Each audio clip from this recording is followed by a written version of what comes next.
Hello students, welcome to study Khazana. My name is Vikas Dhillon. Students, आज ये हमारा 44th लेक्चर है। अब हम नया चैप्टर स्टार्ट करने के लिए जा रहे हैं। इस चैप्टर का नाम है एटम्स। ठीक है, ये हमारे पास 12th चैप्टर है पार्ट 2 बुक के लिए एनसीईआरटी से। तो हम इस लेक्चर को स्टार्ट करते हैं। एटम्स।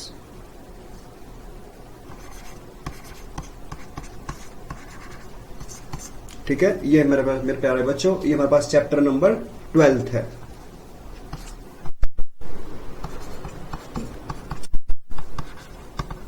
चैप्टर नंबर 12 और एटम्स।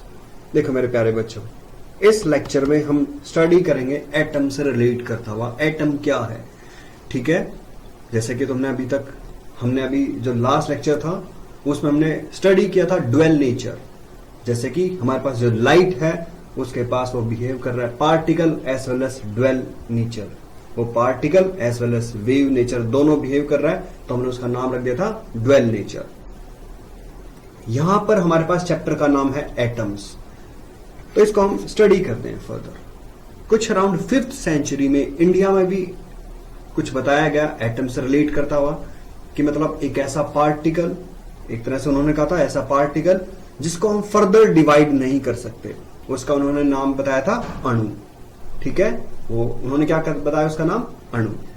फिर हमारे पास जे थॉमसन, लाइक बाहर भी इसके ऊपर रिसर्च चल रहे थे कि स्मॉलेस्ट पार्टिकल क्या है। तो फिर जे थॉमसन आए। जे थॉमसन ने कहा 5th सेंचुरी में हमारे पास इंडिया, 5th सेंचुरी इंडिया, यहां पर हमें बताया गया अणु।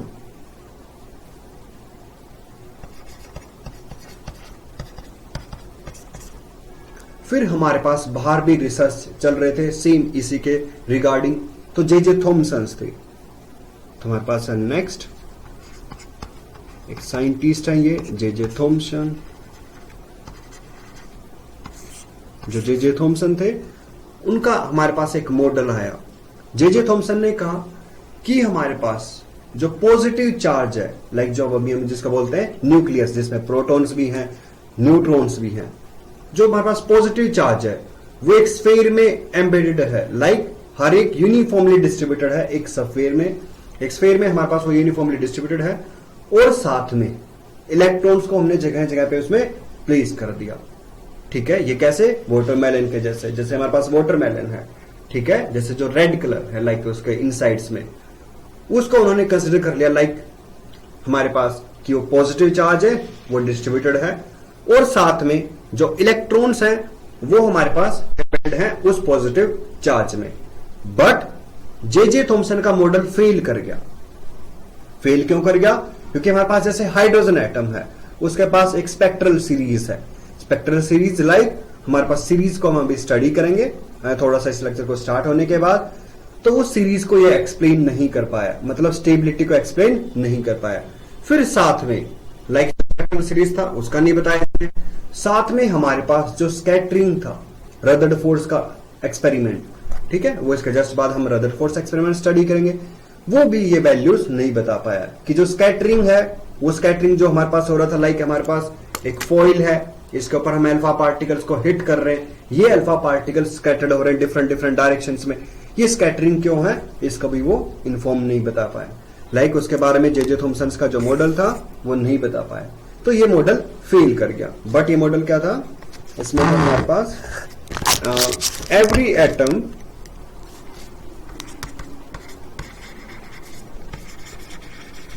Atom consist of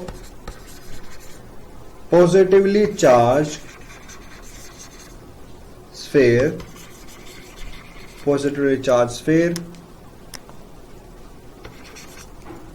of radius 10⁻⁻10 meter, a sphere of radius in which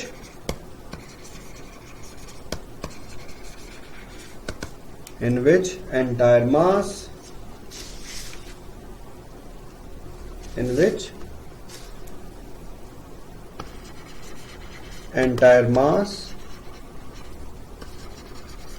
and positive charge and positive charge is uniformly distributed. Is uniformly distributed, and electrons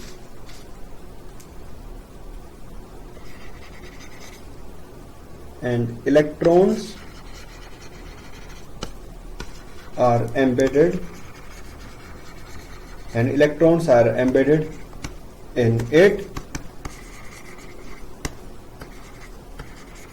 like watermelon. And electrons are embedded in it like watermelon. फिर हमारे पास है ये हमारे पास है एक sphere, इसमें पॉजिटिव चार्ज डिस्ट्रीब्यूटेड है यूनिफॉर्मली और साथ में इलेक्ट्रॉन्स एम्बेडेड हैं। ये बताया हमारे पास जे थॉमसन ने। ये मॉडल हमें एक्सप्लेन नहीं कर पाया स्पेक्ट्रल सीरीज को। स्पेक्ट्रल सीरीज क्या है? जैसे कि हमारे पास लाइमन, बाल्मर, पास्कन, ब्रैकेट और पी फंड के series.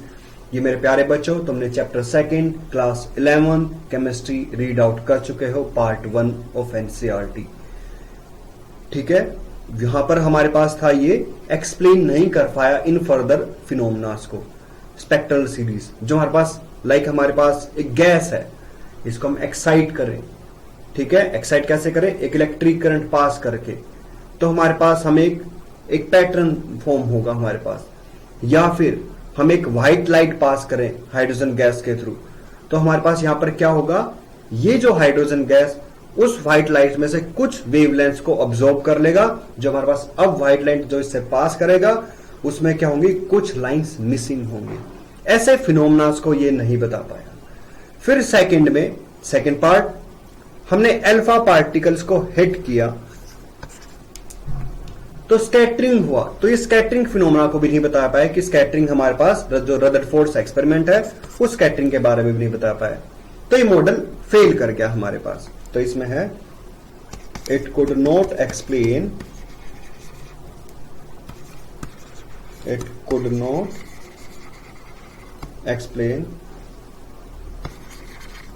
The origin of spectral lines. It could not explain the origin of spectral lines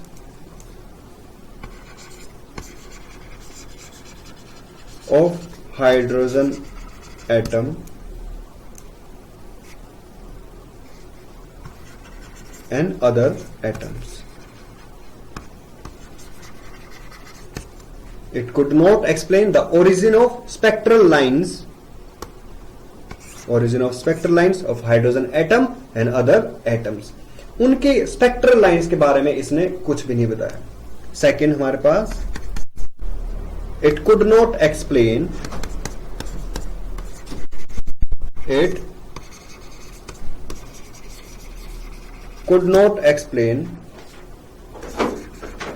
large angle of scattering. It could not explain large angle of scattering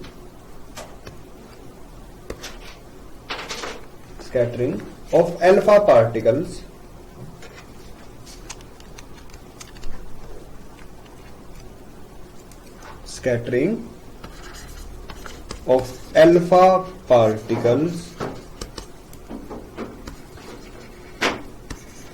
from the metal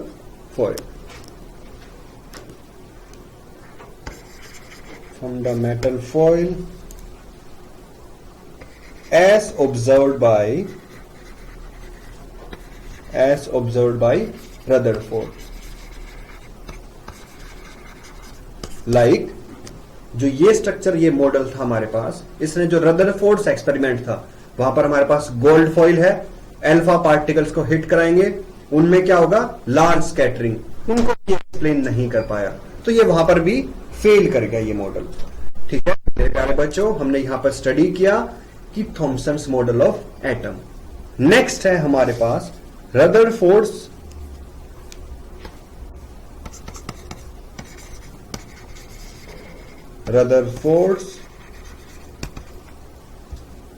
alpha ray scattering experiment, alpha ray scattering experiment, इसको हम further study करते हैं। यहां पर हमारे पास है Rutherford's alpha ray scattering में मेरे प्यारे बच्चों, यहां पर हम एक सोर्स का यूज करेंगे। ये सोर्स रेडियो एक्टिव सोर्स है, मींस की जो रेडियो एक्टिव सोर्स ये हम नेक्स्ट चैप्टर में स्टडी करेंगे। अभी के लिए बस इतना याद रखो, रेडियो एक्टिव सोर्स हमारे पास एमिट करेंगे अल्फा पार्टिकल्स को, मतलब अल्फा मतलब हीलियम को। हीलियम क्या है हमारे पास 2He4 जो पीरियोडिक टेबल में, तो हमारे पास यहां पर है, यहां हमने एक सोर्स को प्लेस किया हुआ है और ये हमारे पास सोर्स रेडियो एक्टिव सोर्स है। तो हमारे पास ये सोर्स है और ये सोर्स कैसा है, रेडियो एक्टिव सोर्स। यहां से हमारे पास अल्फा पार्टिकल्स को एमिट कर रहा है। यहां पर हमने इनको कोलिमेट करने के लिए एक कोलिमेटर का यूज किया हुआ है कि ये एक लाइन में ही अप्रोच करें। फिर हमारे पास ये हिट करेंगे एक थिन गोल्ड फॉइल पर। हमारे पास यहां पर ये है थिन गोल्ड फॉइल,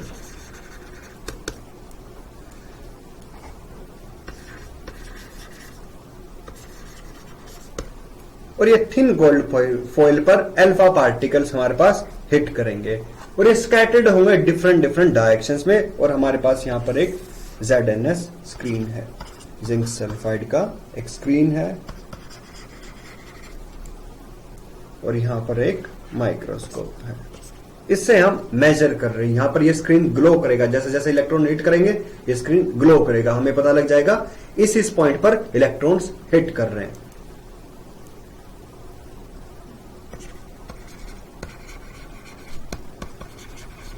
माइक्रोस्कोप ये रोटेटेबल डिटेक्टर है।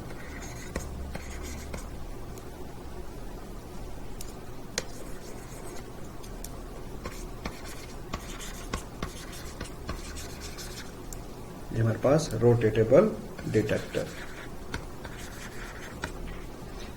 यहां पर रदरफोर्ड्स ने कुछ अमेजिंग फिनोमेनास ऑब्जर्व किए। ये फिनोमेनास ऐसे थे, ये इलेक्ट्रॉन जो हमारे पास जो अल्फा पार्टिकल्स हैं, जो हमारे पास ये अल्फा पार्टिकल्स हैं, ये स्क्रीन पे हिट करेंगे तो स्क्रीन ग्लो करेगा।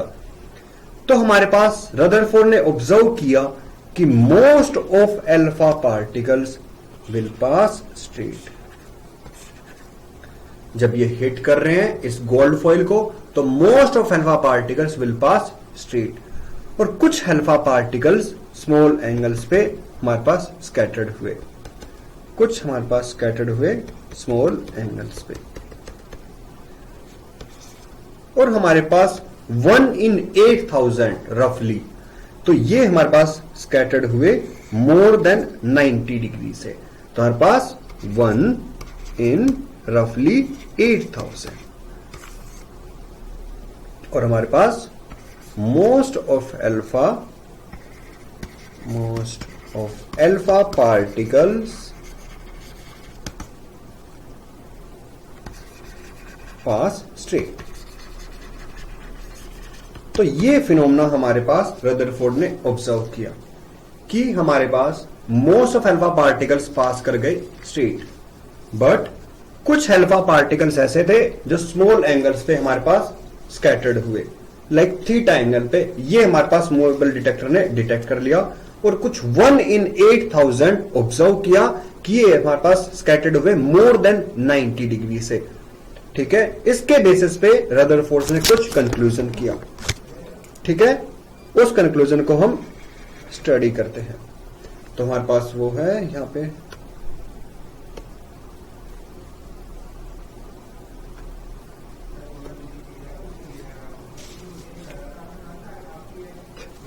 नेक्स्ट है हमारे पास उन फिनोमेनास को हम स्टडी करते हैं यहां पर जो ऑब्जर्व किया रदरफोर्ड ने। उसमें था हमारे पास फर्स्ट फिनोमेना कि most of alpha particles will pass straight without any deflection.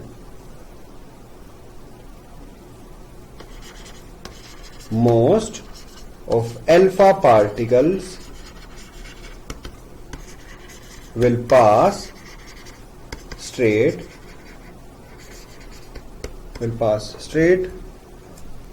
through the coil.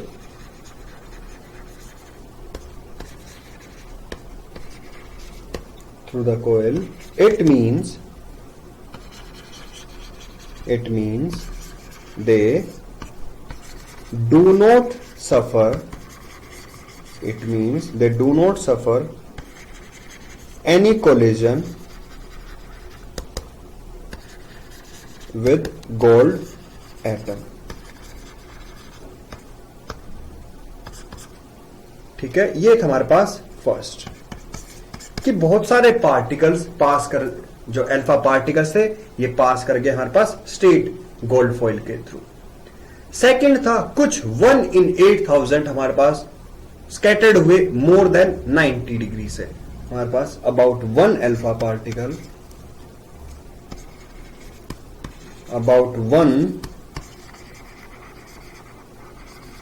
Particle, in every 8000 alpha particles deflects by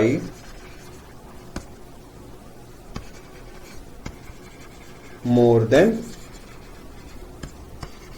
90 degree.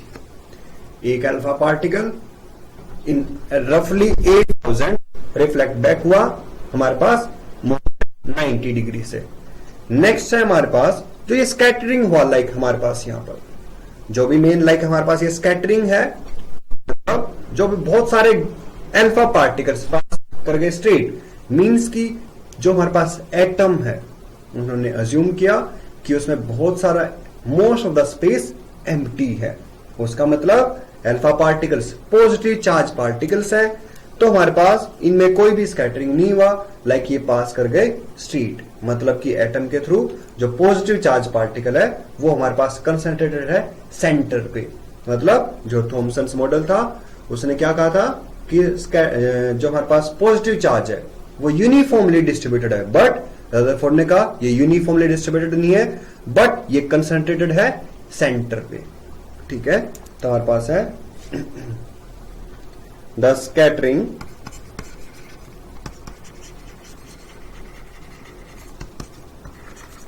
of alpha particles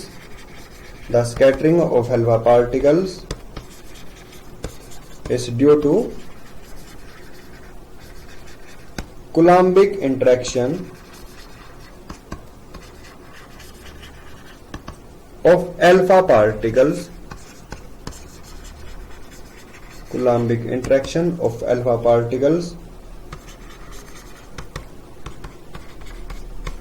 with positive charge and electron in every atom of gold foil, and as most of alpha particles pass straight, which means most of space in the atom is empty, which means most of space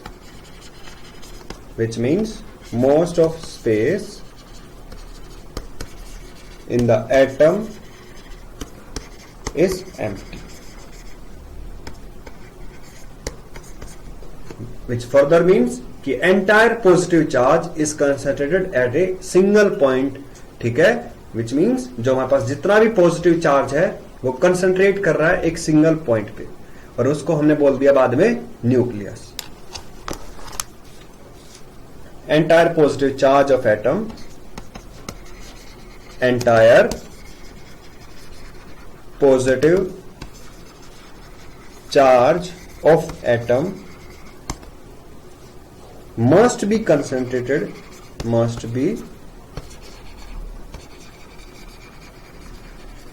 concentrated in the central core, the central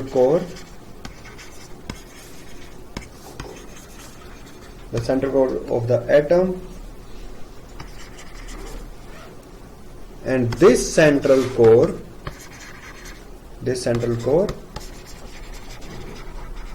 is known as the nucleus. और उन्होंने कहा ये जो central core है हमारे पास, ये क्या है? न्यूक्लियस। ठीक है मेरे प्यारे बच्चों, जो जे थॉमसन था वहीं लाइक हमारे पास क्या था? एटम है, इसमें हमारे पास पॉजिटिव चार्ज डिस्ट्रीब्यूटेड है और साथ में इलेक्ट्रॉन्स हैं प्लेस पे। ये था हमारे पास जे थॉमसन, और इसमें पॉजिटिव चार्ज हमारे पास यूनिफॉर्मली डिस्ट्रीब्यूटेड है। ये था जे थॉमसन। बट इसको फर्दर मॉडिफाई किया हमारे पास रदरफोर्ड ने। उन्होंने कहा ये जो पॉजिटिव चार्ज है ये हमारे पास कंसंट्रेट कर रहा है एक एटम में सेंटर पे, और इसके अराउंड न्यूक्लियस है, ये हमारे पास न्यूक्लियस है, और इसके अराउंड हमारे पास इलेक्ट्रॉन्स एक्सेलरेट कर रहे हैं।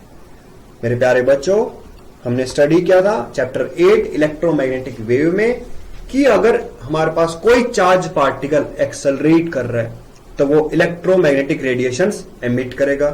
सेम एज इट इज यहां भी, अगर हमारे पास इलेक्ट्रॉन एक्सेलरेट कर रहा है यहां पर, उसका मतलब ये क्या करेगा? यहां पर एनर्जी यूज करेगा। किसकी फॉर्म में? ये इलेक्ट्रोमैग्नेटिक रेडिएशंस एमिट करेगा।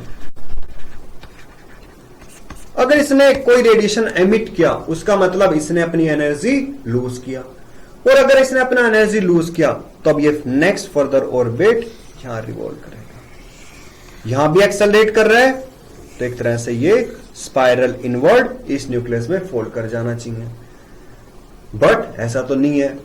जो इलेक्ट्रॉन है ये तो हमारे पास इजीली लाइक रिवॉल्व कर रहा है एक पर्टिकुलर ऑर्बिट में, एक पर्टिकुलर शेल के लिए, बट इन्होंने कहा ये तो एक्सेलरेट कर रहा है, और एक्सेलरेटिंग चार्ज पार्टिकल हमें पता है इलेक्ट्रोमैग्नेटिक रेडिएशंस एमिट करेगा, which further means ये अपनी एनर्जी लूज करेगा, और अगर एनर्जी लूज करेगा तो इसको कहीं ना कहीं कंपनसेट करना होगा, रेडियस कम करना होगा, बट ऐसा तो नहीं है यहां तो ये इजीली लाइक एक ऑर्बिट है, स्टेशनरी ऑर्बिट, ये भी स्टडी करेंगे स्टेशनरी ऑर्बिट क्या है हमारे पास, बट ये तो रिवॉल्व कर रहा है एक पर्टिकुलर ऑर्बिट में।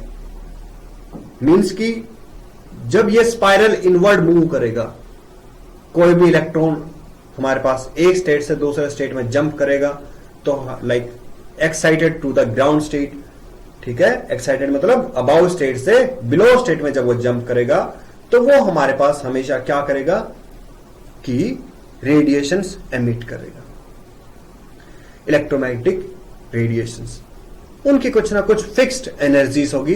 तो ये हमारे पास इलेक्ट्रॉन अगर मूव कर रहा है spiral inward, which means Rutherford stability के बारे में नहीं बता पाए, ठीक है, तो हमारे पास हो गया ये ड्रॉबैक रदरफोर्ड का। सेकंड, जो हमारे पास स्पेक्ट्रल सीरीज है वो डिस्क्रीट है। जब इलेक्ट्रॉन्स हमारे पास जंप करते हैं हायर टू लोअर तो ये हमारे पास डिफाइंड है कि ये डिस्क्रीट फॉर्म में है, बट अकॉर्डिंग टू रदरफोर्ड अगर ये अपने एनर्जी लूज कर रहा है तो कंटिन्यूअस स्पेक्ट्रम बनना चाहिए, ठीक है, ये हो गया हमारे पास कंटिन्यूअस।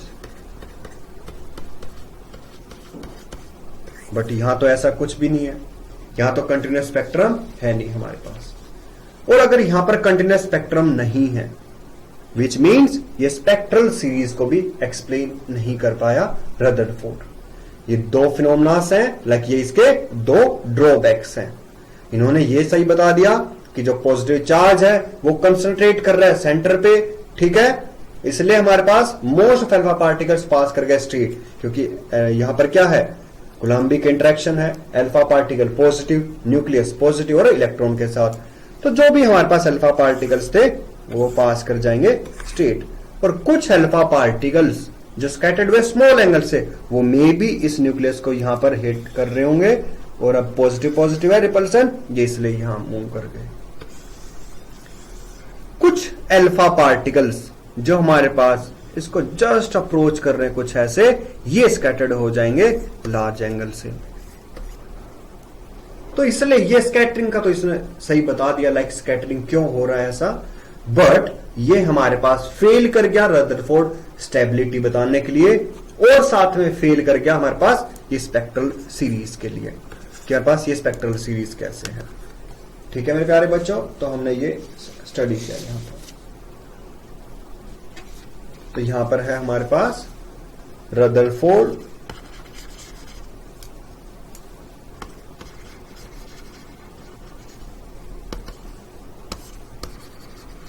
Model drawbacks. तो इसके ड्रॉबैक्स में हमारे पास फर्स्ट है stability.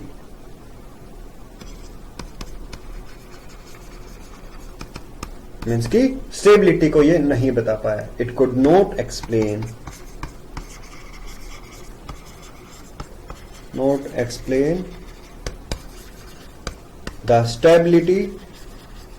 The stability of an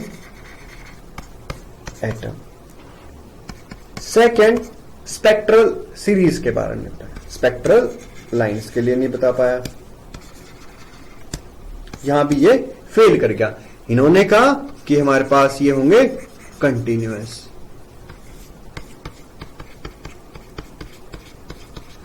but in actual हमारे पास ये कैसे हैं, डिस्क्रीट।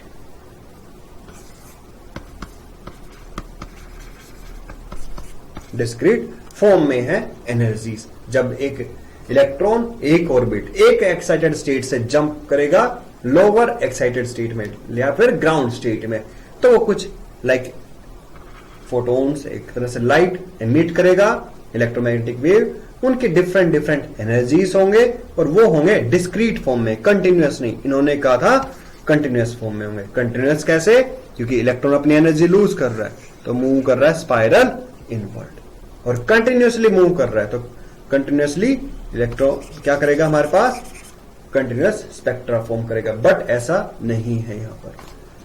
ठीक है, नेक्स्ट हम फर्दर स्टडी करते हैं यहां पे।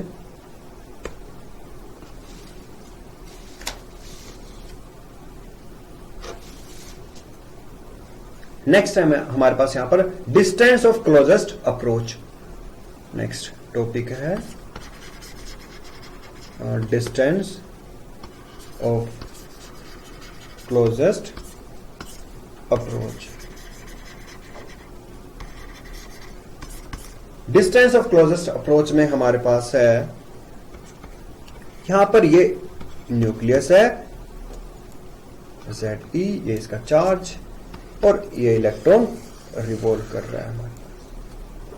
अब हमारे पास फर्दर एक अल्फा पार्टिकल अप्रोच कर रहा है इनफाइनाइट से, ये अल्फा पार्टिकल, और ये मूव कर रहा है हमारे पास इस न्यूक्लियस के टुवर्ड्स। ये हमारे पास है अल्फा पार्टिकल और ये मूव कर रहा है इस न्यूक्लियस के टुवर्ड्स।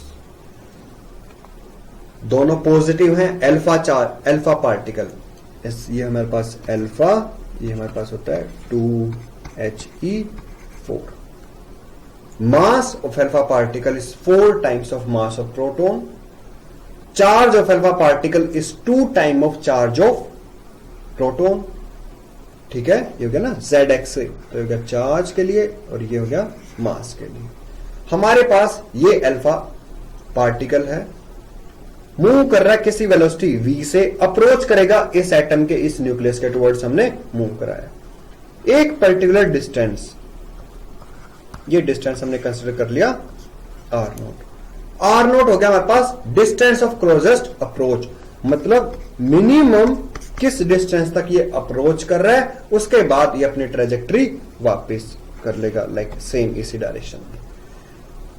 ये मान लो इनफाइनाइट पे है alpha particle, potential energy 0, kinetic energy maximum, move करेगा डिस्टेंस ऑफ क्लोजेस्ट अप्रोच पे, इस पॉइंट पर काइनेटिक एनर्जी 0 क्योंकि स्टॉप करेगा, अब मूव करेगा ऑपोजिट डायरेक्शंस में।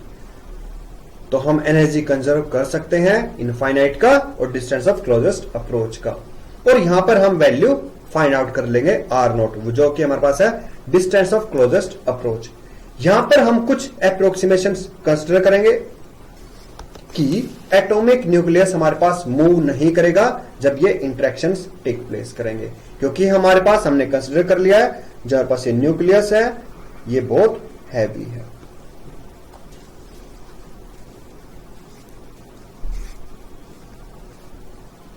इसमें हमारे पास कुछ अप्रोक्सीमेशंस हैं, वो मैं बता देता हूं। फर्स्ट है the atomic nucleus, the atomic nucleus is so heavy that its motion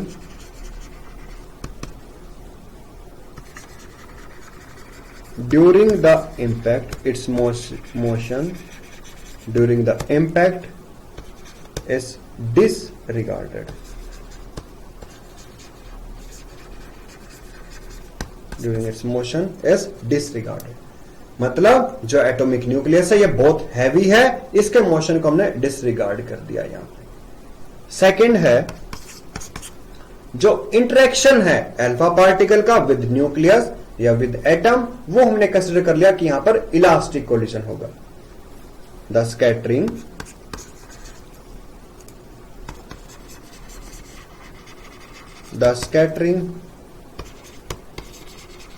is due to elastic collision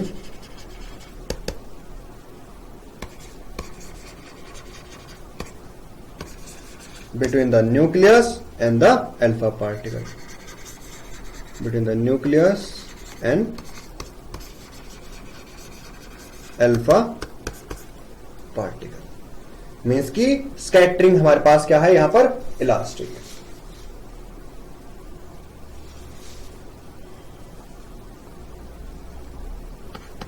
Third, the nucleus and alpha particle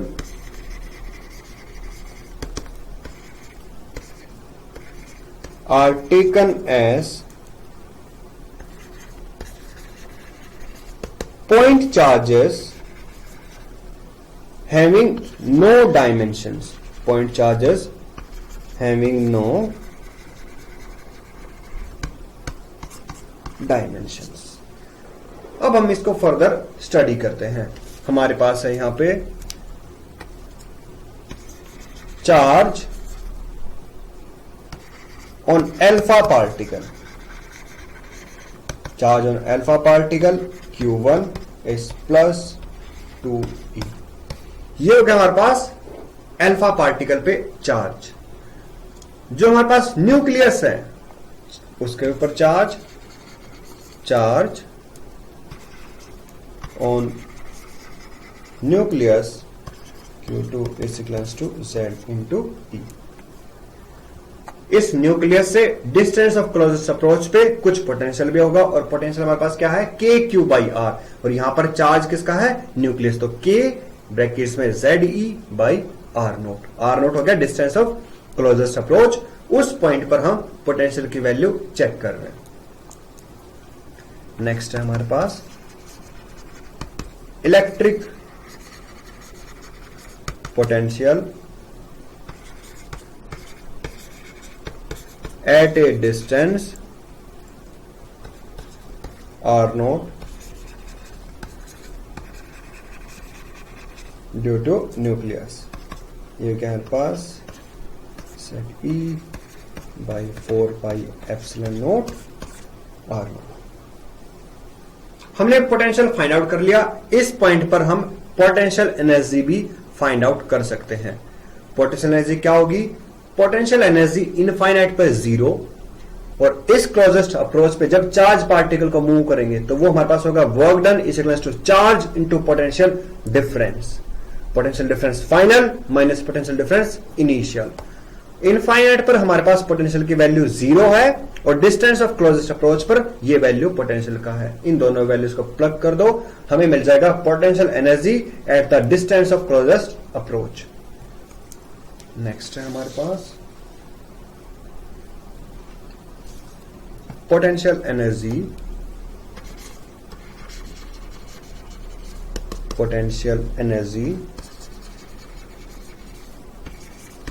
at the distance of closest approach.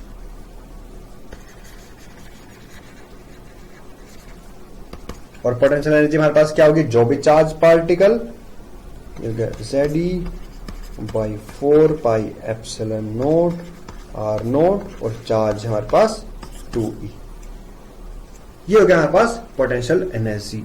इसको हम like रख सकते हैं 2ZE square by 4 pi epsilon naught R square R note. ये हमारे पास हो गया पोटेंशियल एनर्जी। अब हमें फाइंड आउट करना है kinetic energy of alpha particle.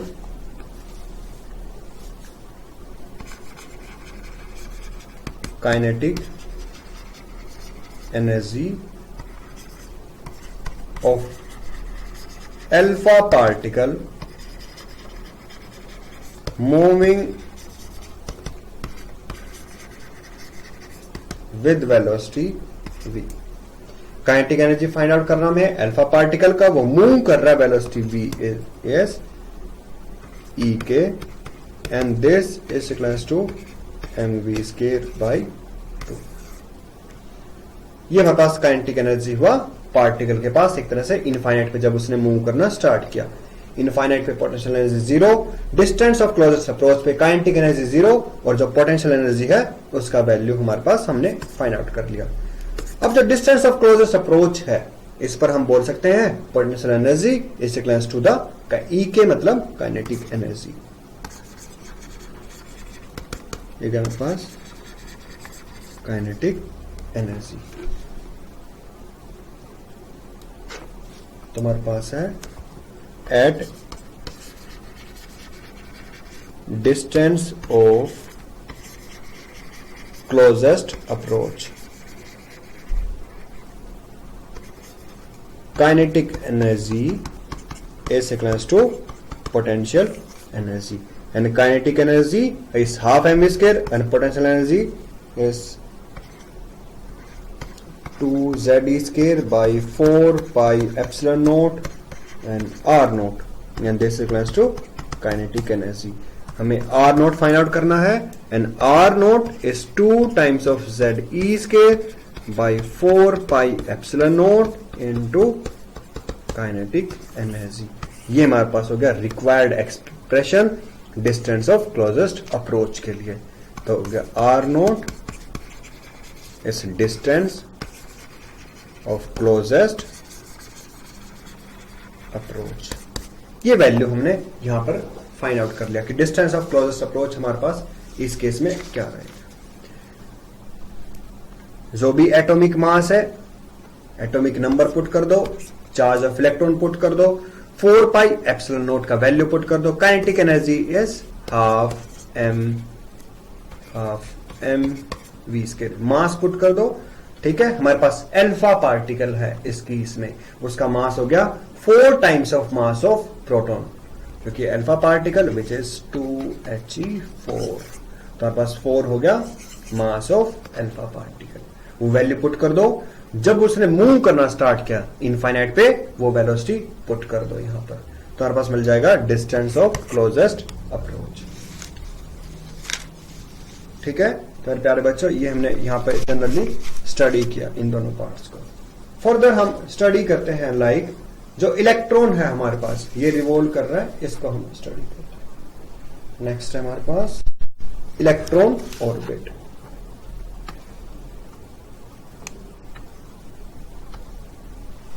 ये है हमारे पास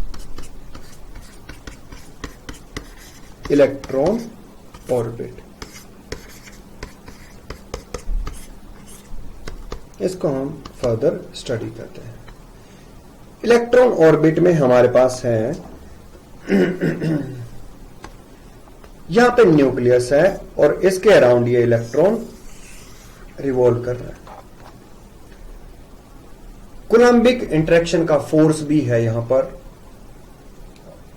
और साथ में जब इलेक्ट्रॉन रिवॉल्व कर रहा है तो न्यूक्लियस हम मान लेते हैं सेंटर पे है O पॉइंट, जो न्यूक्लियस जिस भी पॉइंट पर है उसको हम कंसिडर कर लेता हूं O पॉइंट, और ये मेरे पास हो गया रेडियस, और ये इलेक्ट्रॉन यहां पर रिवॉल्व कर रहा है कुछ वेलोसिटी v से, इसके पास मास mv है। स्टेशनरी ऑर्बिट है, इलेक्ट्रॉन हमेशा इसी ऑर्बिट में रिवॉल्व करते रहेगा न्यूक्लियस के अराउंड। मींस कि यहां पर कूलम्बिक इंटरेक्शन के फोर्स को बैलेंस करेगा यहां पर सेंट्रीपिटल फोर्स। दोनों फोर्स अगर इक्वल है तो ये इलेक्ट्रॉन इस ऑर्बिट में अब रिवॉल्व करते हुए रहेगा। अब इसको फर्दर स्टडी करते हैं। तो हमारे पास मैं कुछ टर्म्स डिफाइन कर देता हूं यहां पर, लाइक एफ सी हो गया हमारे पास centripetal force, this must be equivalence to the coulombic interaction force. तो हमारे पास यहां पर हो गया एफ सी, ये हो गया हमारे पास centripetal force, centripetal force required to keep revolving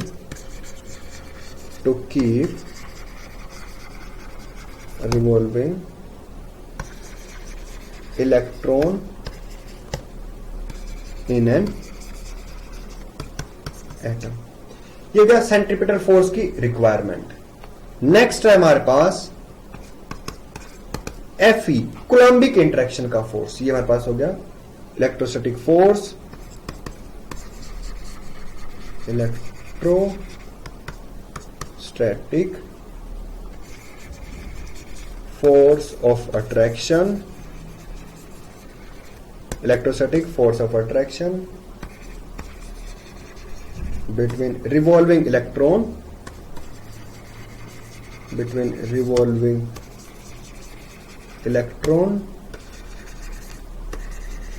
and nucleus।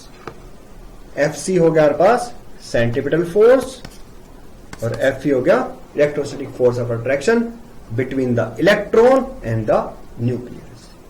ये दोनों वैल्यूज हमारे पास इक्वल होने चाहिए। अगर ये दोनों वैल्यू इक्वल हैं तो हमारे पास जो भी गिवन इलेक्ट्रॉन है ये इस पर्टिकुलर ऑर्बिट में रिवॉल्व करते हुए रहेगा। लाइक हमारे पास यहां पर फॉर स्टेबल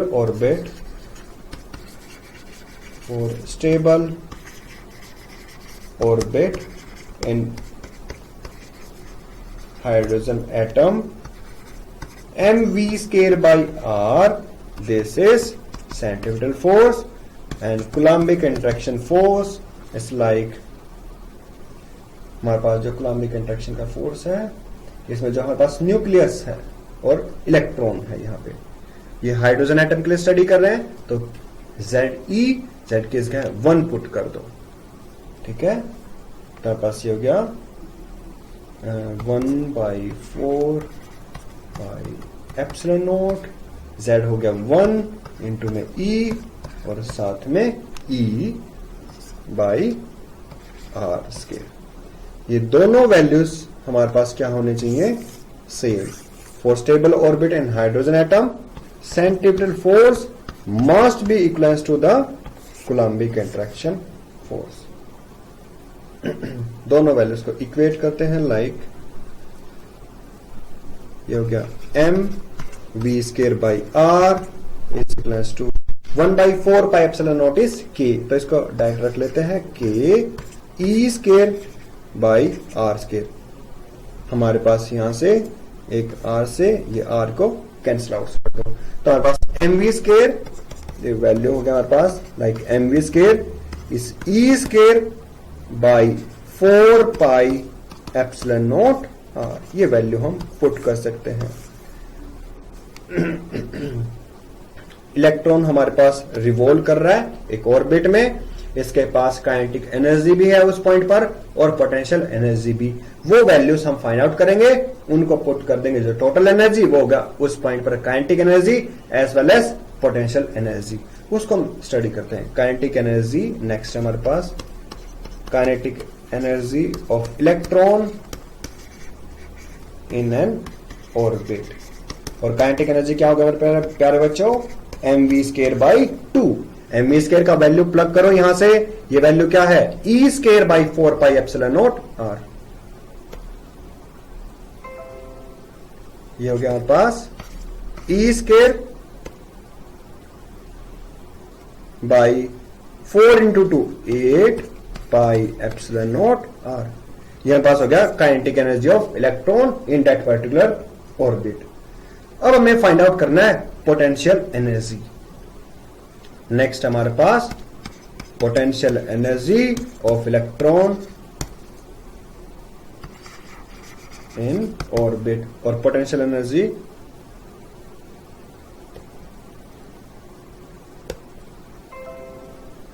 ये हमारे पास हो गया U and this is class 2। Potential energy क्या होगा, इलेक्ट्रॉन जिस भी पॉइंट पर रिवॉल्व कर रहा है उस पॉइंट पर पोटेंशियल हमारे पास इस न्यूक्लियस का कंसीडर कर लो, और हम कंसीडर करेंगे इस इलेक्ट्रॉन को हम इनफाइनाइट से इस पॉइंट पर लेके आए हैं, और जब भी हम इनफाइनाइट से एक पॉइंट पर लेके आएंगे तो वर्क डन क्या होगा, charge into potential at that location, क्या मिल जाएगा हमें, पोटेंशियल एनर्जी। तो हमारे पास ये हुआ E by 4 pi epsilon naught 4 pi epsilon not r into में चार्ज, इलेक्ट्रॉन है माइनस ई, तो ये वैल्यू हो गया हमारे पास minus e square by 4 pi epsilon not r. ये हमारे पास हो गया पोटेंशियल एनर्जी ऑफ इलेक्ट्रॉन इस पर्टिकुलर ऑर्बिट में। इसको डिनोट कर दिया हमने सिंबल U से। टोटल एनर्जी, यहां पर देखो पोटेंशियल एनर्जी में जो नेगेटिव साइन है ये इंडिकेट कर रहा है कि हमारे पास ये इलेक्ट्रॉन न्यूक्लियस से बाउंड है। फिर हमारे पास है टोटल एनर्जी, ये मतलब total energy of revolving, total energy of revolving electron, और टोटल एनर्जी हमारे पास क्या होगा, kinetic energy plus potential energy, and this is E by 8 pi epsilon not r, और ये हो गया minus e square by 4 pi epsilon not r, kinetic energy plus potential energy. ठीक है, इसको सोल्व करेंगे, e square by 4 pi epsilon naught को बाहर रख दो, ये हो गया ब्रैकेट में 1/2 माइनस 1 मीन्स की माइनस 1/2 से मल्टीप्लाई कर दो, तो वैल्यू हो गया minus of e square by 8 pi epsilon not r. मेरे प्यारे बच्चों, ये हमारे पास है total energy of revolving electron एक पर्टिकुलर गिवन ऑर्बिट में। तो वैल्यू हमने यहां पर जनरली फाइंड आउट कर लिया कि टोटल एनर्जी हमारे पास यहां पर ये है। जो नेगेटिव साइन है, नेगेटिव साइन हमारे पास यहां पे इंडिकेट कर रहा है कि ये इलेक्ट्रॉन बाउंड है इस पर्टिकुलर न्यूक्लियस से।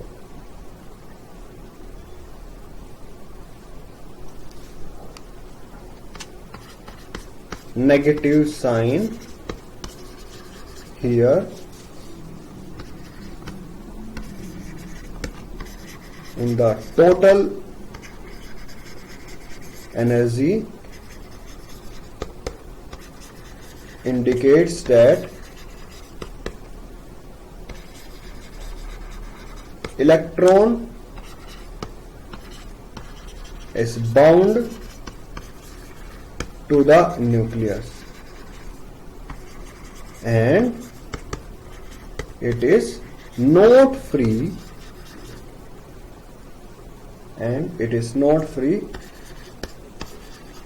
to leave it। मीन्स कि जो इलेक्ट्रॉन है ये हमारे पास बाउंड है इस पर्टिकुलर गिवन ऑर्बिट से।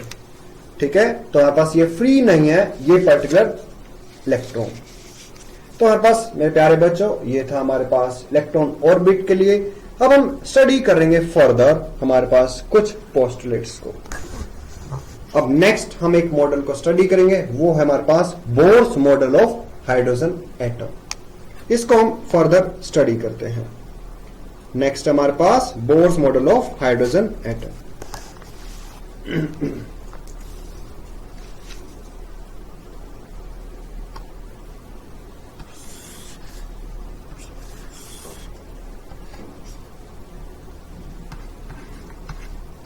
ये हमारे पास है Bohr's model of hydrogen atom. इस मॉडल में जनरली हम स्टडी करेंगे कि बोर्स ने कुछ पोस्टुलेट्स दिए रिगार्डिंग इस पर्टिकुलर हाइड्रोजन एटम के रिगार्डिंग। ये पोस्टुलेट्स हमारे पास कुछ ऐसे थे। बोर्स ने हमें 3 पोस्टुलेट्स दिए, उनको हम रीड आउट करते हैं एक हाइड्रोजन एटम के लिए। उन्होंने कहा, बोर्स का जो फर्स्ट पोस्टुलेट्स है उसमें उन्होंने कहा कि जो भी हमारे पास इलेक्ट्रॉन है ये न्यूक्लियस के अराउंड रिवॉल्व कर रहा है, ये ऑर्बिट स्टेशनरी है। स्टेशनरी मतलब ये हमेशा इन्हीं ऑर्बिट्स में रिवॉल्व करते हुए रहेगा और अपनी एनर्जी को लूज नहीं करेगा। ये फिक्स्ड ऑर्बिट्स है। लाइक हमारे पास ये फर्स्ट न्यूक्लियस है, इसके अराउंड फर्स्ट ऑर्बिट में इलेक्ट्रॉन रिवॉल्व कर रहा है, तो हमेशा ये यहीं पे रिवॉल्व करते रहेगा। जब तक ये कुछ एनर्जी बाहर से गेन ना करे तब तक ये यहीं पर रिवॉल्व करते हुए रहेगा। अगर कोई इलेक्ट्रॉन दूसरे ऑर्बिट में रिवॉल्व कर रहा है तो वो हमेशा वहीं पर ही रिवॉल्व करेगा। और ये ऑर्बिट्स हमारे पास कैसे हैं? नॉन रेडिएटिंग ऑर्बिट्स, मींस कि ये अपने आप एनर्जी लूज नहीं करेंगे, जो हमारे पास रदरफोर्ड ने बोला था। लाइक वहां पर क्या था? इलेक्ट्रॉन रिवॉल्व कर रहा है, एनर्जी लूज करेगा क्योंकि इलेक्ट्रॉन एक्सेलरेट कर रहा है वहां पर, तो अपने एनर्जी लूज करेगा, ऑर्बिट का रेडियस कम होता रहेगा और एक तरह से फॉल कर जाएगा न्यूक्लियस में। बट इन एक्चुअल वैसा नहीं है। यहां पर जनरली बोर्स ने फिर हमें बताया, ये था बोर्स का फर्स्ट पोस्टुलेट। इसमें है हमारे पास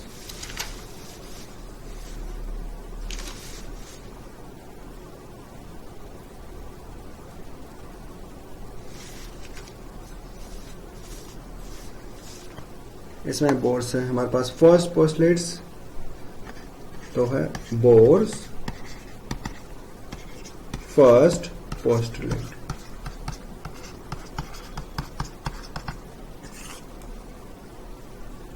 हमारे पास बोर्स फर्स्ट पोस्टुलेट, इसको हम स्टडी करते हैं।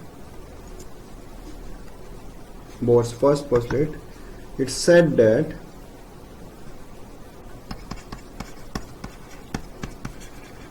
it is said that an electron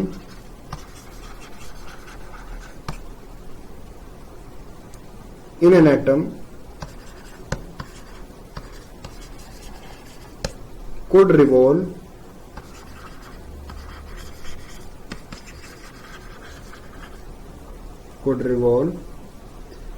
in certain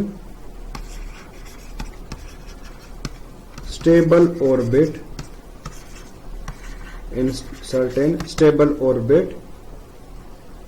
without emission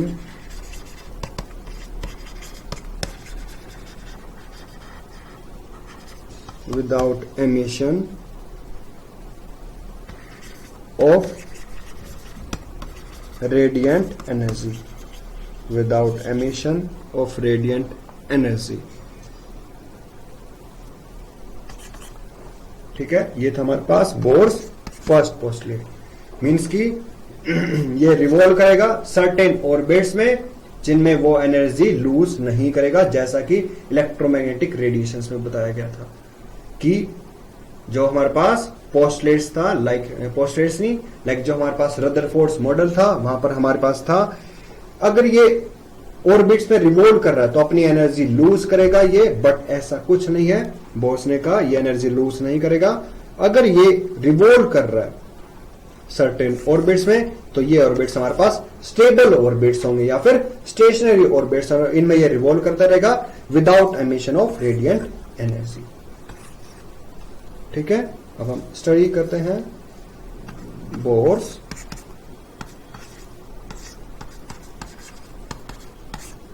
second postulate.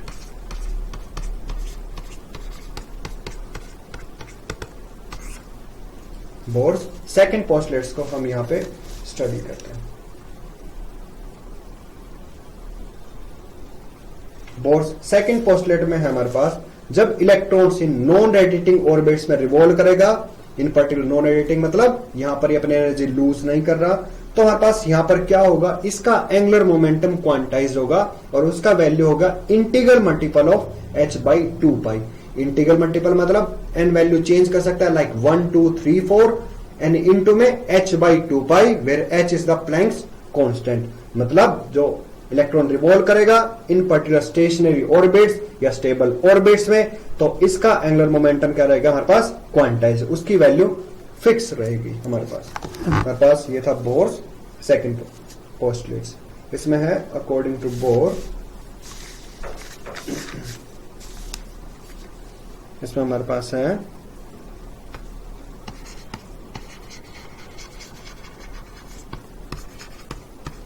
according to Bohr,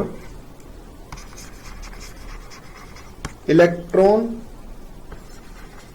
can revolve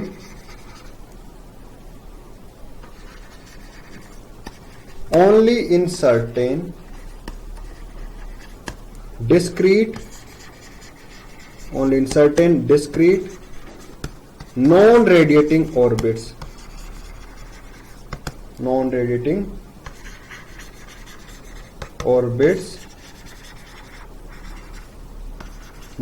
as stationary orbit,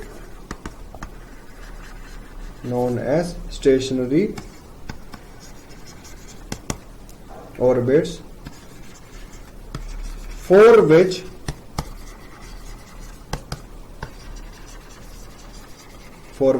total angular momentum of the revolving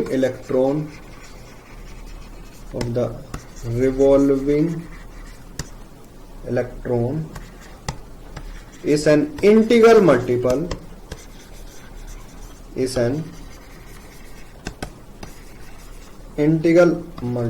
of h by 2 pi where h is Planck's constant. Means की इन orbits में जब revolve करेगा non radiating orbits में हमारे पास, तो angular momentum which is r cross p means की mvr and this is nh by 2 पाई। ये था हमारे पास बोर्स का सेकेंड पोस्टुलेट्स। ठीक है, यहां पर उन्होंने कहा जब इन ऑर्बिट्स में रिवॉल्व करेगा ये पर्टिकुलर हमारे पास इलेक्ट्रॉन, तो इसका जो एंगुलर मोमेंटम है ये क्वांटाइज्ड होगा और इसका वैल्यू होगा हमारे पास integral multiple of h by 2 pi. फिर हमारे पास नेक्स्ट है यहां पे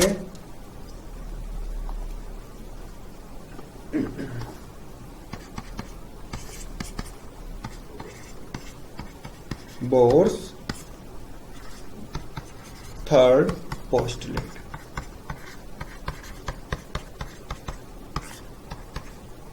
बोर्स थर्ड पोस्टुलेट में है हमारे पास कि इलेक्ट्रॉन जब जंप करेगा like high excited state to lower excited state या फिर lower excited state to higher excited state, अगर मान लो लोअर टू हायर है तो ये एक फोटोन को ऑब्जॉर्व करेगा जो भी लाइक हमारे पास ये दो ऑर्बिट्स हैं, और यहां मान लो न्यूक्लियस, ये फर्स्ट ऑर्बिट, ये ग्राउंड स्टेट है, ये फर्स्ट एक्साइटेड स्टेट। ठीक है, एक इलेक्ट्रॉन है हमारे पास रिवॉल्व कर रहा है इस ऑर्बिट में, इसे कुछ एनर्जी मिली, अगर वो एनर्जी इन दोनों रेडियस लाइक जो हमारे पास दो ऑर्बिट्स हैं इनके डिफरेंस के इक्वल है, तो ये इलेक्ट्रॉन यहां से यहां जंप कर जाएगा। फिर से बताता हूं मेरे प्यारे बच्चों, एक न्यूक्लियस सेंटर पे इसके अराउंड ये दो ऑर्बिट्स हैं, फर्स्ट ऑर्बिट में इलेक्ट्रॉन रिवॉल्व कर रहा है, इसे एनर्जी मिला, वो एनर्जी इन दोनों ऑर्बिट्स के एनर्जी के डिफरेंस के इक्वल है, तो इलेक्ट्रॉन यहां से यहां जंप कर जाएगा उस एनर्जी को ऑब्जॉर्व करके। या फिर यहां पर यह भी पॉसिबिलिटी है इलेक्ट्रॉन रिवॉल्व कर रहा है आउटर ऑर्बिट में, एनर्जी गेन करेगा। ठीक है, तो यहां पर ये इसने एनर्जी गेन करके यहां पे आ गया, अब ये सेम फोटोन एमिट कर देगा और मूव कर जाएगा हमारे पास ग्राउंड स्टेट में। तो हमारे पास यहां पर ये था बोर्स थर्ड पोस्टुलेट्स। तो यहां पर है the emission and absorption of energy occurs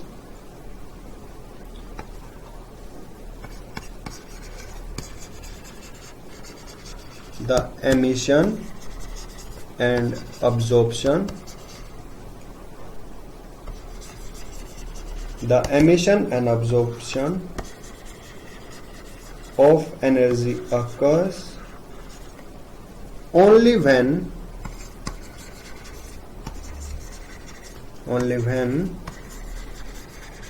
an electron jumps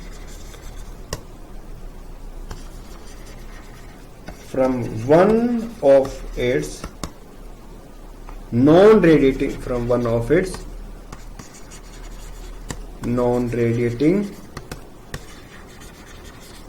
orbit to another, and the difference in the total energy and the difference in total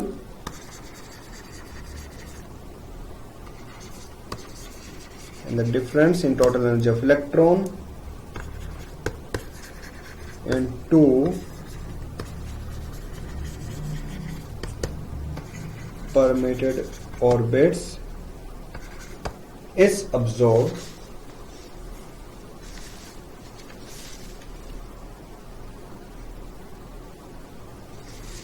next time हमारे पास and the difference in total energy of electrons in two permitted orbit is absorbed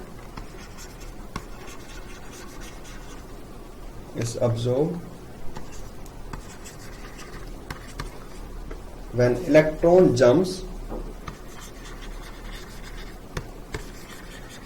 from inner to outer and emitted when jumps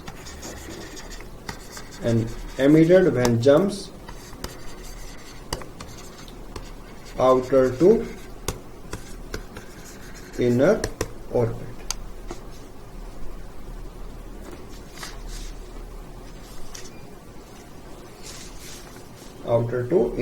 orbit.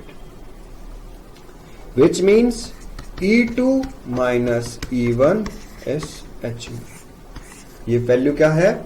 ये हमारे पास nucleus है, इसके around electron revolve कर रहा है, ठीक है, ये यहां पे रिवॉल्व कर सकता है इस ऑर्बिट में। अब हमारे पास है यहां पर अगर इलेक्ट्रॉन यहां से यहां जंप कर रहा है सेकेंड टू फर्स्ट, तो ये एक फोटोन एमिट कर देगा इन दोनों के एनर्जी के डिफरेंस के इक्वल। ये फोटोन इसने एमिट कर दिया, ये हुआ हमारे पास एमिशन। यहां पर अब्जॉर्प्शन में ये फोटोन है, इसने इसको अब्जॉर्ब किया इलेक्ट्रॉन ने इस एनर्जी को, और ये मूव कर गया हमारे पास यहां पर इस फोटोन को अब्जॉर्ब करके। जो भी ये फोटोन है इसका एनर्जी हमारे पास इन दोनों ऑर्बिट्स के वैल्यू के एनर्जी डिफरेंस के इक्वल है, तभी हमारे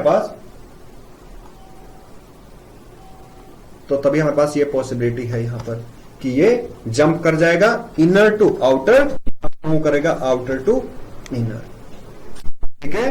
तो हमारे पास मेरे प्यारे बच्चों हमने ये 3 पोस्टलेट्स रीड आउट किए रिगार्डिंग बोर, ठीक है। आज के लेक्चर को हम यहीं पे ओवर करते हैं। Thank you students.